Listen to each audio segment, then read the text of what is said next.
नमस्कार प्यारे दर्शकों, मैं आपका ज्योतिष मित्र आदित्य द्विवेदी स्वागत करता हूं आपके अपने YouTube चैनल नक्षत्र तक में। अगर आप अपनी कुंडली का परामर्श चाहते हैं, अपने प्रश्नों के उत्तर चाहते हैं, समस्याओं का समाधान चाहते हैं, खराब ग्रह दशाओं के उपाय जानना चाहते हैं, कुंडली मिलान करवाना चाहते हैं या किसी शुभ मुहूर्त के बारे में जानकारी लेना चाहते हैं तो आप हमारे नंबर पर हमें कॉल कर सकते हैं या व्हाट्सएप मैसेज कर सकते हैं।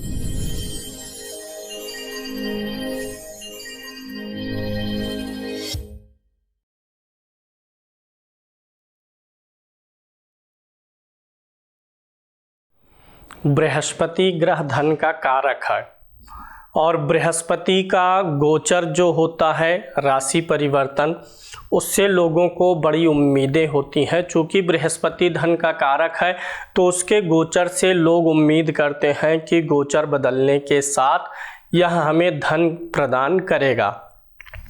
एक तो सामान्य रूप से लोग बता देते हैं कि राशियों के हिसाब से कि बृहस्पति इस राशि से इस भाव पे है, माला माल करेगा, जबकि ऐसा हकीकत में होता नहीं है। सिर्फ राशि परिवर्तन के किसी ग्रह से हजारपति, लखपति, करोड़पति योग नहीं बनेगा। कुंडली में अगर उस धन का पोटेंशियल है, उस धन को पाने का योग है, तभी ग्रहों का गोचर आपको माला माल करेगा। तो अगर आप ओरिजिनल तरीके से, शुद्ध तरीके से जानना चाहते हैं कि बृहस्पति का किसी भी राशि पर गोचर आपके लिए फ़ायदेमंद है कि नहीं, आपकी राशि के लिए फ़ायदेमंद है कि नहीं, उसके लिए दो छोटी सी चीज़ें करेंगे और रिजल्ट निकालेंगे। फिर आपको पता चल जाएगा कि वास्तविक में आपकी राशि पर या आपको बृहस्पति का ट्रांजिट लाभ देने वाला है कि नहीं है। समय समय पे बृहस्पति राशि बदलते हैं।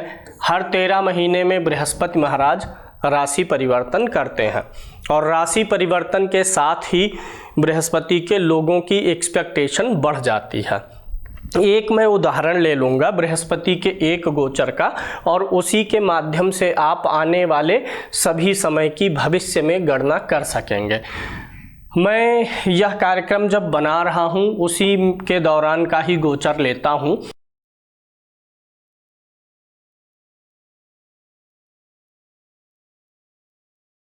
बृहस्पति का गोचर, गुरु का गोचर मेष राशि पर रहेगा। तो क्या गुरु का मेष राशि पे जाना आपकी राशि के लिए धनकारी होने वाला है कि नहीं, यही विषय है।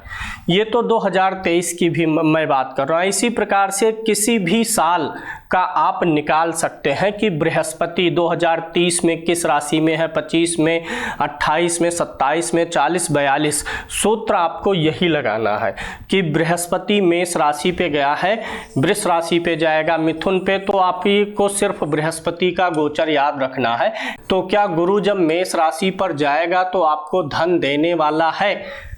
कैसा धन देने वाला है? सामान्य लेवल का, अच्छे लेवल का या बहुत ही अच्छे लेवल का, ये आप कैलकुलेट कर पाएंगे। इसके लिए आपको अपनी कुंडली देखनी पड़ेगी, राशि नहीं। और कुंडली बहुत ही आसान है, आसान तरीके से मैं बताऊंगा, जिनको नहीं पता है उनको भी आ जाएगा। यहाँ पर एक कुंडली मैं कंप्लीट करता हूँ। आपके सम्मुख एक कुंडली है, इसमें हमको ज़रूरत पड़ेगी लग्न कुंडली की और नवमांश कुंडली की। तो आप अपनी लग्न कुंडली और नवमांश कुंडली रखिए। अगर आपसे कोई सवाल पूछता है या आप स्वयं ही देखना चाहते हैं कि किन किन वर्षों में आपको धन लाभ होगा, ये तो बृहस्पति के गोचर से भी जुड़ा है या आप बिना गोचर के भी निकाल सकते हैं कि किन किन वर्षों में धन लाभ होने वाला है। तो क्या 2023 का गुरु का गोचर आपको लाभ दे रहा है, फिर उसके बाद का आप बड़ी आसानी से निकाल सकते हैं। इसमें कुछ ज़्यादा कठिन चीज़ नहीं है, बस आप स्टेप फॉलो करिएगा। यहाँ पे आपको अपनी लग्न कुंडली का इंदु लगन निकालना है और नवमांश में भी एक चीज़ करना है, वो मैं अभी आपको बता देता हूँ।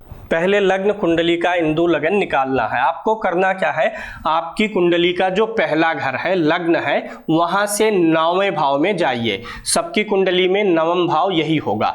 9वां भाव का जो स्वामी हो, 9वां भाव में मीन राशि है, 9वां भाव का स्वामी कौन सा ग्रह होगा, गुरु। यहां से आप देख के जान सकते हैं कि किस भाव में कौन सी गिनती है तो उसका स्वामी कौन सा है। यहाँ 12 नंबर है, 12 नंबर का स्वामी गुरु होता है।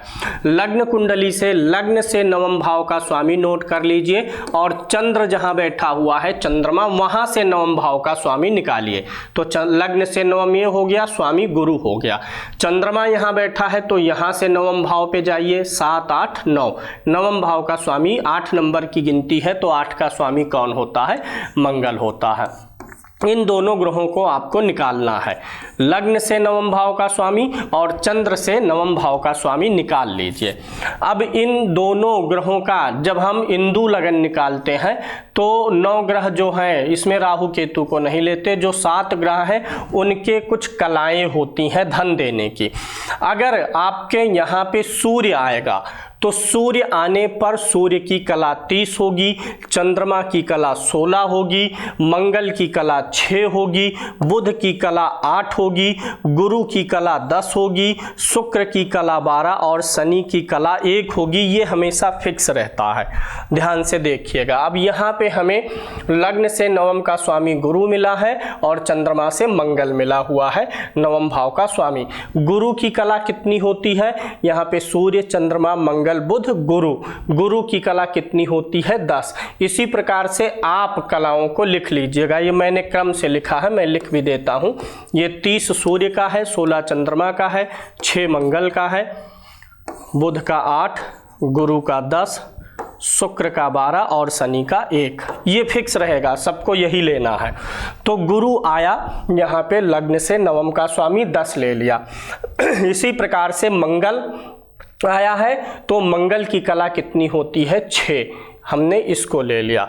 लग्न से 9 मेष और चंद्रमा से 9 मेष की जो कलाएं आएंगी उनको जोड़ेंगे, कितना हो गया, ये 16 हो गया। ठीक है, अब ये जो 16 आया, कुंडली में कितने भाव होते हैं, 12। अगर ये 12 तक है, 1 से 12 के बीच में है तब तो कोई प्रॉब्लम नहीं है। अगर 1 से 12 के बीच में है तो आपको वही ले लेना है, और अगर 12 से ऊपर हुआ तो आपको 12 से भाग देना पड़ेगा। अब 16 में हम 12 से भाग देंगे क्योंकि ये 12 से ज़्यादा है, तो 12 से भाग देने पर 12 एकम 12 और हमें शेष कितना मिल जाएगा, 4 बचा। तो आपको ये शेष फल लेना होगा। ये चीज़ आपको समझ में आ गई। अब मान लीजिए किसी का यहाँ पर 24 आया हुआ है, तो अगर आप 24 में भाग देंगे 12 से तो 12 दूनी 24 होके पूरा कट के 0 बचेगा। तो अगर शेषफल 0 बचता है, 0 बचने की स्थिति में आप उसे 12 मानेंगे। क्या मानना है, 12 मानना है। तो अभी जो मैंने किया, यहाँ पे 10 6 16 था और हमें शेषफल कितना मिला था, 4 मिला था। 10 6 16, जब 12 से हमने भाग दिया तो 12 में से 4 बच गया, 16 में से 12 गया तो 4 बचा। ये जो आपको अगर शेषफल मिल रहा है वही उतना ही भाव आपको आगे चंद्रमा से गिनना है। अगर यहाँ पे 1 है आपका, ऑलरेडी आपकी जो दोनों का योग है, अगर वह 1 है, 2 है, 3 4 5 6 7 8 9 10 11 12 है, तब कुछ नहीं करना है। 1 से लेकर के 12 तक आने पर चंद्रमा से आप उतने भाव आगे चले जाएंगे। 0 आएगा तो 12 लेंगे, और अगर 12 से ऊपर है तो भाग देने पर जो आएगा संख्या वही हम चंद्रमा से उतने अगले भाव में जाएंगे। 4 मिला तो चंद्रमा से 4 भाव आगे जाइए, 1 2 3 4। ये हो गया हमारा इंदु लगन। इंदु लगन निकालना आपको आ गया होगा, बहुत ही आसान है। आप यहाँ से कलाओं को देख के इंदु लगन निकाल लीजिए। अब करना क्या है, इंदु लगन जब आपको प्राप्त हो गया, जिस भाव में आया चंद्रमा से, क्योंकि राशि आप कहाँ से देखते हैं, राशि तो चंद्रमा से ही होती है ना, तो इसीलिए इंदु लगन कहाँ से निकाल रहे हैं, चंद्रमा से। वास्तविक तरीका धन प्राप्ति होगा कि नहीं बृहस्पति के गोचर से, किसी भी राशि पर गोचर से, ये आप इंदु लगन से निकालिए, क्योंकि इंदु मतलब चंद्रमा ही होता है। अगर आप ऐसे देखेंगे कि कोई कह दिया मेष राशियों के लिए अरबपति बनने का योग, तो मेष राशि के तो अरबों लोग हैं, करोड़ों लोग हैं, तो क्या करोड़ों लोगों के पास में हाहाहूत धन आ जाता है? नहीं आता, आप भी जानते हैं। तो सही तरीके पे चलिए, इंदु लगन आपने निकाल लिया। यहाँ पे इंदु लगन कौन सा आया है, ये घर आया है। अब जो घर इंदु लगन आपका आया, एक तो उस घर में जो गिनती है आप उसे नोट कर लीजिए, 3 नंबर है। इंदु लगन जहाँ पे आया यानी लग्न की गिनती, इंदु लगन की राशि नोट करिए। इंदु लगन से चौथे भाव पर चलिए, 1 2 3 4, चौथा भाव ये हुआ कन्या राशि। इंदु लगन से सप्तम पे चलिए, यानी हम ले क्या रहे हैं केंद्र स्थान, इंदु लगन से केंद्र स्थान। एक तो लगन जो बनता है वो भी केंद्र होता है, ले लिया मैंने। इंदु लगन से चतुर्थ भाव, इंदु लगन से सप्तम पे आ जाइए, 9 नंबर होगा। और फिर इंदु लगन से दसम, 7 8 9 10, दसम भाव में कौन सी राशि है, मीन राशि है। तो इस प्रकार से आप इंदु लगन से चारों केंद्रों में कौन कौन सी, लग्न से केंद्र नहीं लेना है, जो आपका इंदु लगन निकला हुआ है वहां से केंद्र स्थान लेना है। तो यहाँ पे इतनी राशियां हमको मिल गई।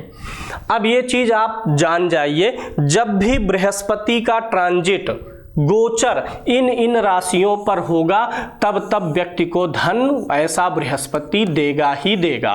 कुंडली में धन योग की उपस्थिति के अनुसार समय व्यक्ति का कितना भी खराब चलेगा, अगर व्यक्ति की कुंडली में धन योग नहीं है तो भी इंदु लगन से जब केंद्र में बृहस्पति जाएगा तो उसकी कुंडली के पोटेंशियल के हिसाब से धन अवश्य ही देगा। अब किसी को अरबों दे देगा, किसी को करोड़ों दे देगा, किसी को 1000 भी देगा, यानी जो पहले की स्थिति रही होगी आपकी उससे बेहतर धन आपको मिलेगा। ये आपने जाना, अभी बात खत्म नहीं हुई है, अभी नवमांश से टैली कराएंगे तब आपको एक रोचक चीज पता चलेगा कि धन बहुत बढ़िया आ रहा है कि सिर्फ बढ़िया आ रहा है।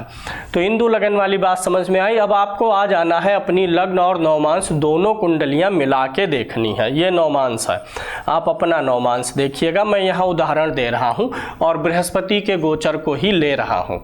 अब आपको ये देखना है कि आपकी लग्न कुंडली में धन भाव, यानी ये सबकी कुंडली में धन भाव होता है और ये जो होता है ये लाभ भाव होता है। आपको देखना है कि धन भाव और लाभ भाव का स्वामी कौन सा ग्रह है। इस कुंडली के अनुसार धन भाव में 5 नंबर की गिनती लिखी है, तो धन भाव का स्वामी कौन होगा, सूर्य। 5 नंबर का स्वामी कौन है, सूर्य है। लाभ भाव में 2 नंबर की गिनती लिखी है, 2 नंबर का स्वामी कौन सा ग्रह होता है, शुक्र होता है। आप यहां से टैली कर लेंगे, तो सूर्य हुआ और शुक्र हुआ। लगन कुंडली से धन और लाभ भाव के स्वामियों को ज्ञात कर लीजिए। तो उदाहरण कुंडली जो आपके सम्मुख है उसमें धन भाव का स्वामी सूर्य, लाभ भाव का स्वामी शुक्र है। अब आपको ये देखना है कि आपकी नवमांश कुंडली में ये दोनों ग्रह कहाँ बैठे हुए हैं। नवमांश कुंडली नीचे है, ये है नवमांश कुंडली। हमें किसको देखना है, सूर्य को। सूर्य इस कुंडली में यहाँ बैठा हुआ है, मैं गोला कर दे रहा हूँ इसको। शुक्र कहाँ बैठा हुआ है उसे भी आप जान लीजिए, नोट कर लीजिए। अब जहां पे सूर्य बैठा है, यानी जहां पे नवमांश कुंडली में आपका धनेश और लाभेश बैठा होगा, जिस गिनती पर, गिनती मतलब क्या होती है, राशि, जिन राशियों पर बैठा है वहां से केंद्र स्थान लीजिए। यहां भी केंद्र ही लिया गया था, यहां से भी केंद्र लेना है। एक तो सूर्य जहां बैठा है वही हो गया, तो 9 नंबर मैंने नोट कर लिया। सूर्य जहां बैठा है फिर वहां से चौथे में चलिए, ये हो गया 12, इसको भी मैंने नोट कर लिया। सूर्य जहां बैठा है वहां से सप्तम यानी 3 हो गया। सूर्य जहां बैठा है वहां से दसम यानी 6 हो गया। ये 4 केंद्र भाव प्राप्त हो गए। 9 12 3 और 6 की प्राप्ति हो गई है। अब इसी प्रकार से आप शुक्र को ले लीजिए। शुक्र मतलब जो आपकी कुंडली का लाभेश होगा, लग्न कुंडली का, वह नवमांश में जो ग्रह आएगा वही लेना है। मैं यहाँ पे जो उदाहरण दिया हूँ मैं उसी के अनुसार ले रहा हूँ। शुक्र यहाँ 8 नंबर में बैठा है, तो एक तो 8 हो गया यानी वृश्चिक राशि। अब यहाँ से केंद्र गिनिए, एक तो यही हो गया केंद्र, दूसरा 1 2 3 4 कुंभ।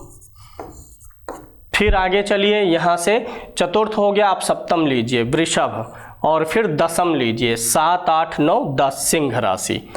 इतनी राशियां हमको मिल गईं।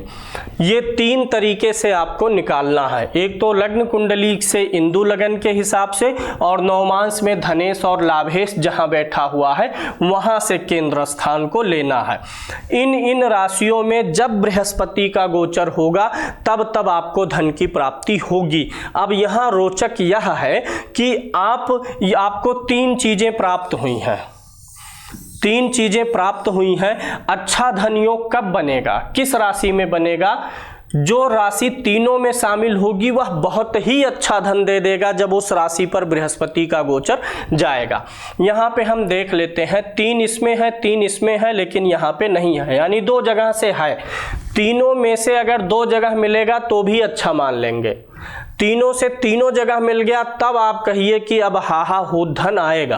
3 में से जो 2 जगह मिला है तो भी अच्छा धन आएगा, लेकिन अगर 1 जगह मिला है तो भी धन आएगा, लेकिन उसकी मात्रा बहुत अधिक नहीं हो पाएगी। तो यहाँ पे हम देखते हैं कि 3 6 9 12 3 6 9 12 ये दोनों ही एकदम से कॉमन हो गए, दोनों मिल रहे हैं। यानी इन राशियों पर जब बृहस्पति का गोचर होगा तो एक तो इंदु लगन से धन दिखाएगा, दूसरा जो फल दीपिका के अनुसार, ये दोनों सूत्र फल दीपिका के अनुसार है, एक तो इंदु लगन भी दे रहा है और ये जो है नवमांश धन योग भी धन प्रदान कर रहा है। यानी इन राशियों में जब गुरु का गोचर होगा तो 2 जगह से लाभ दे रहा है, एक तो इंदु लगन से, एक नवमांश से, तो धन की स्थिति काफी अच्छी रहने वाली है। अगर ये राशियां इसमें भी शामिल हो जाती, कोई एक ही शामिल हो जाती, तो उस राशि पर बहुत ही विशेष लाभ मिल जाता। ये दोनों कॉमन है, बहुत अच्छा धन देंगी। जब भी बृहस्पति का गोचर धनु राशि पर होगा, दोनों में धनु है, दोनों में मीन है, दोनों में मिथुन है, दोनों में कन्या है, बहुत अच्छा धन मिलेगा। लेकिन जब बृहस्पति का गोचर 8 11 2 5 यानी वृश्चिक, कुंभ, वृषभ और सिंह राशि पर होगा तो भी धन मिलेगा, लेकिन इन राशियों की अपेक्षा कम मिलेगा। तो बृहस्पति के गोचर को देखना है अगर आपको धन के लिए, तो इस तरीके से देखिए। सिर्फ यह ना देखिए कि आपकी राशि से 9वें भाव में गया है, आपकी राशि से 5म में गया है, वो तो एक ऐसा प्रेडिक्शन है, सामान्य है, जनरल है, जो लागू नहीं होना है।